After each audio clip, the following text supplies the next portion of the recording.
अजिबात कडू न लागणारी एकदम स्वादिष्ट अशी कारल्याची भरलेली भाजी आपण आज करणार आहोत।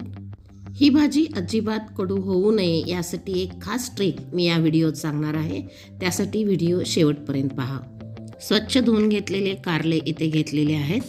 त्यानंतर त्याचे या पद्धतीने मी कापून घेतलेले आहे आणि आतून सर्व बिया मी काढून घेतलेले आहेत, म्हणजे आपल्याला यामध्ये छान असा मसाला भरता येईल।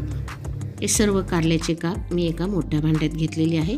कारले बुडतील एवढं मी पाणी यात घातलेली आहे। आता यामध्ये 1 चमचा मीठ घालत आहे आणि एक अर्धा चमचा मी हळद घालत आहे। त्यानंतर या पद्धतीने आपण हाताने खसखस ते चोळून घेऊयात आणि वर झाकण ठेवून ते 10 मिनिटासाठी ठेवूयात। ही ट्रिक तुम्ही सुद्धा भाजी करण्यापूर्वी नक्की वापरा।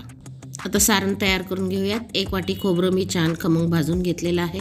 अर्धी वाटी तीळ देखील मी छान खमंग भाजून घेतलेला आहे आणि दोन्ही देखील आपण मिक्सरच्या भांड्यात थंड झाल्यानंतर घातलेलं आहे। वर थोडी कोथिंबीर घालून त्याची अशी पूड करून घेतलेली आहे। 10 मिनिटानंतर आपण हे कारले पुन्हा हाताने चोळून या पद्धतीने धुवून घेऊयात। त्यामुळे कारल्यातील कडवटपणा या पाण्याबरोबर निघून जातं। पुन्हा आपण स्वच्छ पाणी याच्यामध्ये घालून पुन्हा एकदा हे कारलं स्वच्छ धुवून घेणार आहोत।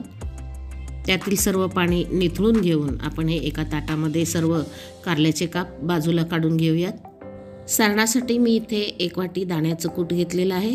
खोबरं आणि तिळाची पावडर देखील मिक्स केलेली आहे।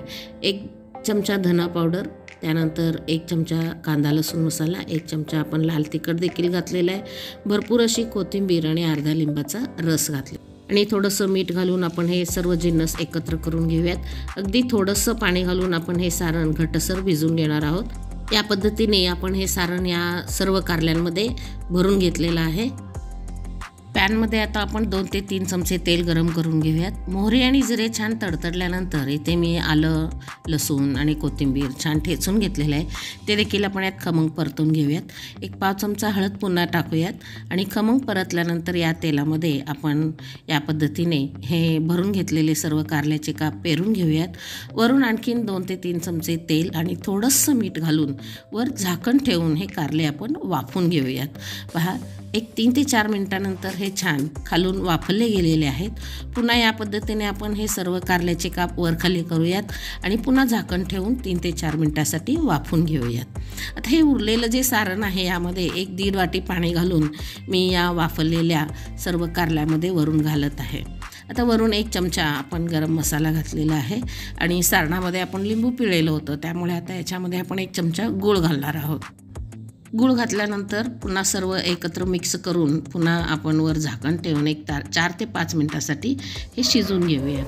पहा, अगदी 4-5 मिनिटांनी छान शिजलेलं, पहा एकदम मऊ असं हे कारलं शिजलेलं आहे। आता आपली भाजी तयार आहे।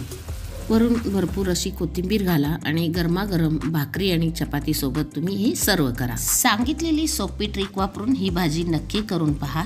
एकदा खाल्लात तर पुन्हा पुन्हा करून खाल। रेसिपी आवडली असल्यास व्हिडिओला लाईक करा, शेअर करा आणि माझ्या चॅनलवर नवीन असाल तर जरूर सबस्क्राईब करा।